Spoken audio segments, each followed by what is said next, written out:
Në vijim të kontrolleve dhe veprimeve hetimore, strukturat e policisë së qarkut Shkodër kanë evidentuar dhe trajtuar disa raste të shkeljes të ligjit, duke proceduar penalisht disa shtetas për vepra të ndryshme penale.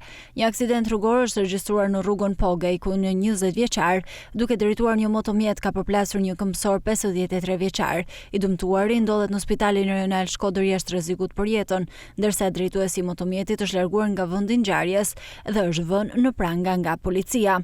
Një tjetër rast, aksidenti përfshi një të mitur 17 vjeçar, i cili drejtonte një motomjet pa targa dhe pa leje drejtimi. Ajo është përplasur me një automjet dhe ka mbetur i dëmtuar lehtë. Materialet për këtë rast janë referuar prokurorisë. Në pikën e kalimit kufitar Hanihotit, policia kufitare ka proceduar penalisht një 30 vjeçar, pasi automjeti që posedonte rezultoi vjellur në Francë. Mjeti është sekuestruar si provë materiale.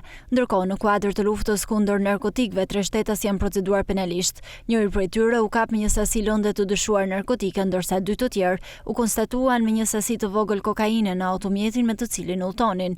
Policia ka referuar gjithashtu raste të tjera shkelje, ku një 28 vjeçar akuzohet për dhunë psikologjike ndaj një familjari përmes telefoni, ndërsa 2 shtetas të tjerë janë proceduar për kryerje të punimeve të ndërtimit pa leje. Në një tjetër rast, një 44 vjeçar dyshohet se ka shkaktuar zjarr nga pakujdesia gjatë djegjes së shkurreve në pronën e tij, duke bërë që flakët të përhapen dhe të digjen sipërfaqe toke me bimësi. Të gjitha materialet proceduriale janë referuar prokurorisë pranë gjykatës së shkallës së parë të jurisdiksionit të përgjithshëm Shkodër për veprime të mëtejshme ligjore.